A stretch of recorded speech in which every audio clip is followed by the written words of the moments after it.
जय श्री राम। भगवान राम की जन्म से लेकर बन जाने तक के सफ़र में आप सभी का स्वागत है। और आज हम मिलते हैं अपनी बजरंगबली से, अपने मारुति नंदन से। कहानी कुछ इस तरीके से है। पुंजक स्थला गुरु बृहस्पति की सुंदर सेविका थी। तो एक बार उनसे गुरु बृहस्पति का अपमान हो गया था और उन्होंने पुंजक स्थला को बंदरिया बन जाने का श्राप दे दिया। तो पुंजक स्थला बोली कि आपने ये कैसा श्राप दे दिया, आप मुझे माफ़ करें, अपना श्राप वापस ले लो। तो गुरु बृहस्पति ने कहा कि मैं श्राप तो वापस नहीं ले सकता, लेकिन हाँ, तुम एक महान कार्य का कारण बनोगी। तो अगर वो शिव के अवतार को जन्म देंगी तो श्राप से मुक्त हो जाएंगे।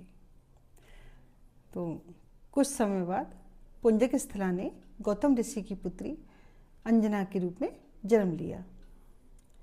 माता अंजनी शिव जी की भक्त थी, बहुत बड़ी भक्त थी, और उनकी भक्ति से प्रसन्न होकर के शिव जी ने उन्हें ये वरदान दिया था कि वे उनके पुत्र के रूप में जन्म लेंगे और उन्हें श्राप से मुक्त कराएंगे।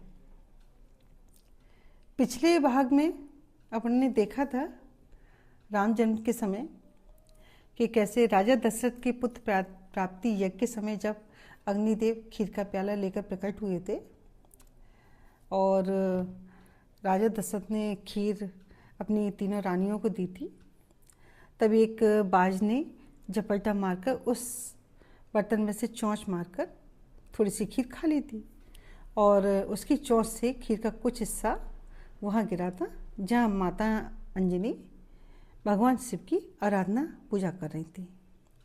और पवन देव ने तेज हवा चला दी थी जिससे कि खीर सीधे अंजना के भोजन में जाके गिरी थी और माता अंजनी ने वह खीर खा ली थी। और जल्दी ही शिव जी ने माता अंजनी के पुत्र के रूप में अवतार लिया। पवन देव उनके धर्म पिता हुए क्योंकि हनुमान जी का जन्म हवा के कारण ही हो सका था, इसलिए वे पवन पुत्र भी कहलाने लगे। अब उनका नाम हनुमान कैसे पड़ा, इसके पीछे भी एक रोचक घटना है। एक समय जब मारुति नंदन छोटे थे तो नींद से जगे, उठते ही अपने सैर के लिए निकले बाहर, तो उन्होंने देखा कि पेड़ के पास में एक लाल लाल फल लगा हुआ है। तो उसको तोड़ के खाने के लिए वो चले उड़े अपने, और उस फल को तोड़ के उन्होंने मुंह में रख लिया। दरअसल वो फल जो था फल नहीं था, सूर्यदेव थे जिनको उन्होंने फल समझ के मुंह में रख लिया था। अब उनके मुंह में रखते ही चारों तरफ अंधेरा अंधेरा छा गया पूरा। सभी देवता परेशान हो गए कि ये क्या हो गया, अंधेरा कैसे छा गया, पूरी पृथ्वी पे सब जगह अंधेरा छा गया। तो सभी देवताओं ने उनको बहुत मनाने की कोशिश की कि तुम सूर्यदेव को छोड़ दो, लेकिन आखिरकार हमारे मारुति नंदन, जो कि उनके बचपन का नाम था, वो इतने हठी जिद्दी, वो माने ही नहीं। तब उनकी जिद्द के आगे देवराज इंद्र को अपना वज्र निकालना पड़ा और वज्र से उन्होंने प्रहार किया उनके मुख पर। तो उनका वज्र जो कि सीधे उनकी ठोड़ी पर, हनु पर लगा, जिससे कि उनका हनु टूट गया। और तब से वे हनुमान के नाम से जाने जाने लगे और उनका नाम हनुमान पड़ा। हनुमान जी के जन्म के साथ ही माता अंजनी श्राप मुक्त हो गई थी और उनके स्वर्ग लौटने से पहले हनुमान जी ने उनसे अपने आगे के जीवन के बारे में पूछा कि माता, मेरा उद्देश्य क्या है, आप मुझे छोड़ के जा रही हैं, मैं अकेला रहूँगा, है ना, मेरा कोई तो कारण होगा यहाँ रहने का अकेले। तो माता अंजना ने उन्हें प्यार से समझाया और आश्वासन दिया कि वे हमेशा रहेंगे और वे एक बड़े कार्य के लिए जन्मे हैं।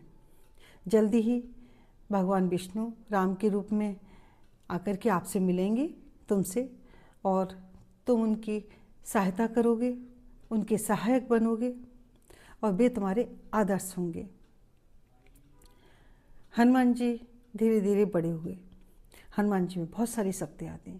उनके अंदर अपने पिता की शक्ति और तेज गति से उड़ने की क्षमता भी थी।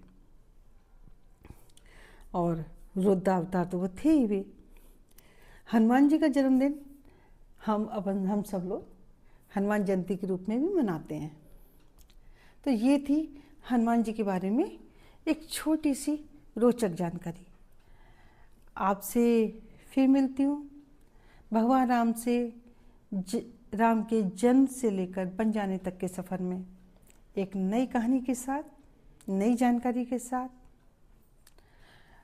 अगर आपको पसंद आई हो मेरी जानकारी तो प्लीज़ लाइक एंड शेयर करें, साथ में कमेंट ज़रूर करें और सब्सक्राइब करना